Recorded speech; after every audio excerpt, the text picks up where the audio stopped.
Hey and welcome to Neverwinter with Aragon. So the recruitment event is now live for about a month. You can take advantage of it by making new characters. Any new character created within this month will gain a lot of extra rewards. The devs posted a blog on this, and as far as I can tell, it is fully updated, but we will double check everything. And yeah, you get a lot of extra items. However, most of it is bound to the character you create.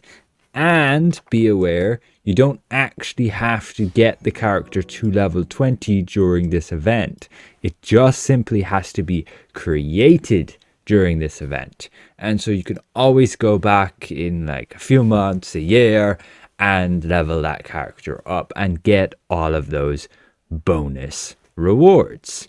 Now there is one reward which you can make use of regardless of what character you're on, and that is the fact you can obtain up to 200 of these Neverember incentives, and using those you can purchase these different rewards, including glyphs of potencies, enchanting stones, and upgrade tokens, which will generally be the most valuable option to take here. But you have a limit of only 100 Neverember incentives per character and only 200 per account. So you could go ahead and create and upgrade 2 characters, getting you the maximum from this event. I'll just quickly create a rogue here, random name, begin the adventure, and I'll show you exactly all of these rewards. But if we do a quick breakdown of each of those and give a bit of a value as to what those rewards would be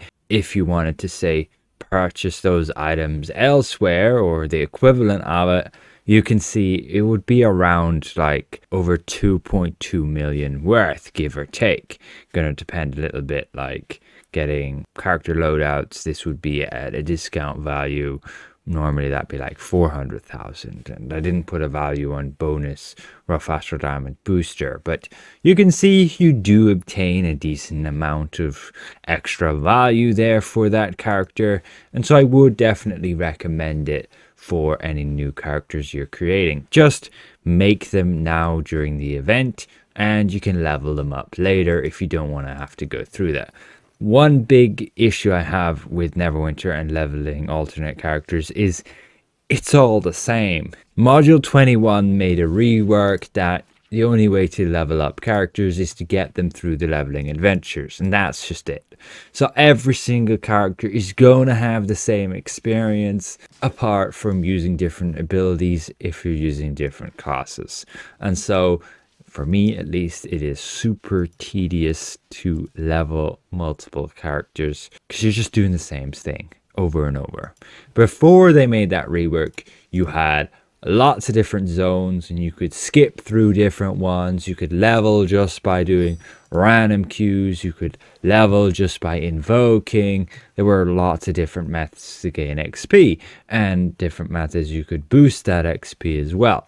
Now you are stuck, and leveling, in my opinion, is pretty horrible once you've done it a few times. Personally, when that module 21 change happened and the level cap went from 80 down to 20, I just had most of my characters automatically leveled. That was nice of them to do that, but yes, it definitely saved me from having to level up most of my characters. And I don't have a lot compared to other people.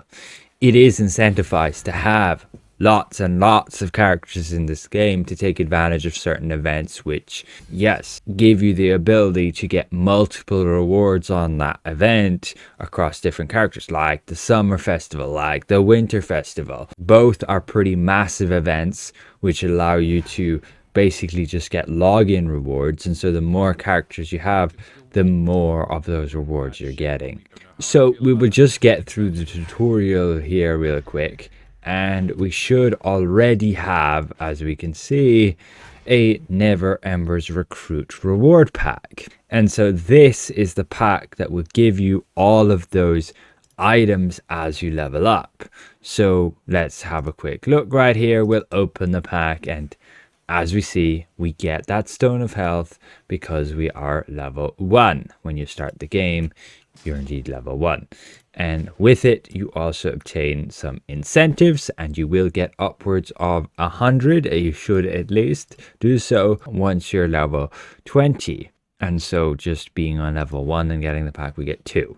So you get more throughout the next levels. But you also then get the next reward pack. And so it doesn't matter when I level up this character. It can be outside of the Neverwinter recruitment event. So long as I created this character during the event and got the first pack, I can always get the next packs when I level up. So let's quickly get through this tutorial. We'll just walk past everything there and just quickly kill these. Once that group is dead, you can jump over here and you can skip past all of this as well. I do find Rogue to be the easiest to level, and I would recommend, if you want like a faster, smoother experience, and even if you haven't played this game much, to go and watch my 16 tips for leveling in Neverwinter 2023. Still applies to this year, 2024. A lot of useful tips there that will help you get through leveling much easier. But again, it is gonna be all the same for all your characters. There's no deviation on quests, which is very unfortunate. So as per this tutorial, it tells you to defend Makos, but honestly, you don't have to at all. You can just let him defend himself. There you go, he kills all the zombies. And then you get past these guys here. Once you get to the guards, they'll just shoot everything. You speak to Celeste, then travel to the bridge. And once you're here, you can skip that cutscene. You can click H, I'm stuck, abort quest. And you should be now in Protector's Enclave. We can head down to speak to Makos. Here we go, and now we need to meet with Nox. We speak to him and we get to level 2. And then you'll be able to open your next pack. This one we can see gives you that embroidered bag of holding. Again, correctly following this here. Gives 12 slots. We valued it at about that, which is based on the current price for 72 slot bags at around 100,000. But yes, you then get the level 3 pack. So I'll quickly, for this example, get us boosted straight to level 20 like this. There you go. Let's put all of these rewards aside. And we can see the other recruit reward pack. So we have 3 which we can open now, giving us 2 incentives and the tamed grizzly. Then the level 4 pack, giving the 10 scrolls, 2 more incentives.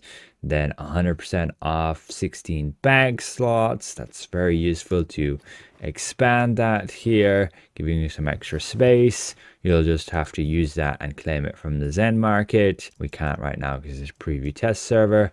You get the Barbarian Shaman and 4 incentives and 4 celestial coins, which you'll just spend here on these celestial coffers. They have a chance to give like coal motes, which are very valuable. You get again another bag there.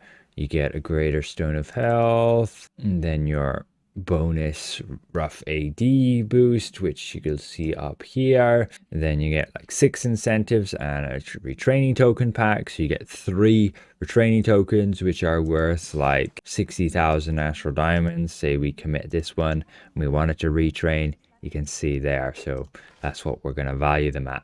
Then we get the next pack. It gives you a loadout slot there. These can be pretty expensive. As you can see, the only place to get them is going to be here for like 400,000 astral diamonds. Then our next pack, giving that runic bag of holding with the 36 slots. Then our next one, the 25 scrolls of mass life. Then the uncommon enchantment choice pack. These are going to be valued at about 50,000 astral diamonds due to what you would need to pay to buy them off this NPC. Just be aware you can get them a little bit cheaper sometimes from other players who drop them in, say, lock boxes. Our next pack giving us a combat enchantment, so we would have to claim one of these. They're kind of the older ones, not too great other than like Soul Shield. I would just get Soul Shield if you're beginning, because it's going to give you that free revive every 60 seconds, and the rest of these benefits are just minuscule. You won't upgrade this one. Like damage dealers will want to get the lightning flash. You can look up where to get that. Your healers will want to get the divine aegis, and tanks, sure, you could go with your fortified nature and level that one up to max. It's decent, and it's probably the only good one there for tanks right now. But yeah, 1,000 item level boost with that, pretty nice. The only thing is that you could just complete your acquisitions incorporated and you'll get that combat enchantment anyway. But I guess it's useful if you want two different ones. Then we get our insignia choice packs. So we get 3 of them, but they're just kind of blue insignias here. So not a big deal. And then we get the rare mount color choice pack, which again is only rare. You want to be getting like epic ones at some point. The next one, just 10 rerolls. Those are worth like 100,000 Astral Diamonds, because that's what it would cost you to reroll the chest if you didn't have the tokens. Generally wouldn't recommend rerolling if you don't have them. And finally, you get the Dread Ring Signet of Patronage, which we're going to value at like 50,000 Astral Diamonds, because that's what it would cost you to create that signet, as you can see here, with a little bit of extra campaign currency. Just allows you to get through this campaign super quickly using that signet there. But that, again, is all of the items you get with this recruitment event. Gonna be valued over 2 million, sure, can be nice, but most of it you're not actually going to use other than on the character you obtain it on. As you can see, it's all bound to character here. None of it you'll be able to transfer. So you don't actually get a lot of value back unless you're actually going to be playing that character. Be aware that these enchantments, you can claim them and you can upgrade them. And then once they're upgraded to mythic, you can trade them in for account wide and then have them account wide. It's not a big deal, but will save you a bit of Astral Diamonds if you were just going to go and buy that enchantment from somebody else as unbound, as you will want them account wide if you're playing multiple characters, and if you want to get them to Celestial, you will have to bind them anyway. But again, you do obtain 100 of those Neverember incentives, as we can see right here, which will allow us to buy some extra rewards, which we can then put on, well, alternate characters. So if this was an alt I'm not really going to play, then we can spend those incentives and give those rewards to like my main character. But you will only get 200 incentives maximum. And in my opinion, it's not really worth bothering to upgrade the character just for those incentives, at least at my stage in the game. The reason you would want to upgrade a character is if you wanted to add it to your repertoire of event farmers and invoking and crafting, if you want to have all of that maintenance. In general, I would recommend people just having the 9 different classes as your characters, and that's it. You'll usually suffice. But you can see here, like, you can spend 100 of your incentives to get 100 companion upgrade tokens, which can be the value of around 500,000 Astral Diamonds, give or take, depending on where you're getting your upgrade tokens. So you can do that with mount tokens as well. And otherwise, you can get like your heavy warg, but it's probably super cheap. Neverember guard, probably super cheap as well. You can just get it from the auction house. Bag of holding, it's only going to be worth like 100,000 Astral Diamonds. Not generally worth it. And then definitely don't get brilliant diamonds. Glyphs can be worth it here. Legendary shining stones, I don't think so. That's 50 incentives just for one. But yeah, I mean, they are selling for nearly 50,000 each, but still that's probably not worth it there when you can get like 5 glyphs of potencies versus it, which is going to be more value. ultimately that's the recruitment event, and what you can do to make the most of it. It is ultimately just gonna be the time when you want to have those characters created in order to either expand the different classes you have. Like if you don't already have 9 characters, try and have one of each class, just because it can be more interesting to be able to have the opportunity to play the different classes whenever you wish. It can be a bit of fun to have a different experience. And other than that, you can push it to the limits, getting like up to 50 characters and just farming a workshop with each of them, invoking on each of them, logging in on each of them with VIP, claiming your rewards, and then doing events like the summer festival, like the winter festival, where you just log in, claim your reward, and you do that on lots of characters and get lots and lots of value from it. Overall, thanks for watching. A special thank you to all these channel members for your extra support. And if this was somewhat insightful, consider leaving the video a like. And if you're new around here, consider subscribing. We'll see you guys around. Goodbye for now.